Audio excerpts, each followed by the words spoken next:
Good evening Kannayya.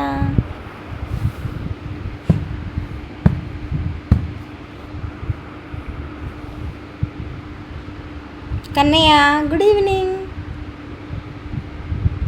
Good evening. Good evening.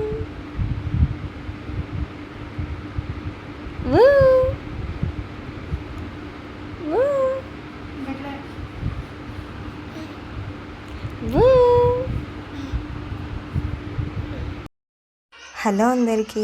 ఈ video చూడంగానే మీకు అర్థమైంటుందిగా, ఇది ఈవినింగ్ మినీ బ్లాగ్ షూట్ చేశాను. ఇది రెండో వ్లాగ్ నేను షూట్ చేయడము. ఈవినింగ్ మా హస్బెండ్ బయట పని ఉందని వెళ్ళినప్పుడు మా చెల్లి ధ్రువాన్ని కూడా తీసుకెళ్ళాడు. అప్పుడు వెజ్ పోస్ట్ తీసుకొచ్చాడు. తను టేస్ట్ చేస్తుంది. ఇక్కడ చాలా బాగున్నాయి, టేస్ట్ అయితే సూపర్గా ఉన్నాయి. తర్వాత ధ్రువకి స్నానం చేయించేసి డిన్నర్ తినిపించాను. నేను కూడా డిన్నర్లోకి చపాతి, దొండకాయ కర్రీ, ఆలు కర్రీతో ఫినిష్ చేశాను. రైస్ కూడా, కర్డ్ రైస్ కూడా తినేసాను. చాలా బాగున్నాయి కర్రీస్ కూడా. ఈ వీడియో నచ్చితే లైక్ చేయండి, షేర్ చేయండి, సబ్స్క్రైబ్ చేయండి. ప్లీజ్ ప్లీజ్ ప్లీజ్ సపోర్ట్ చేయండి.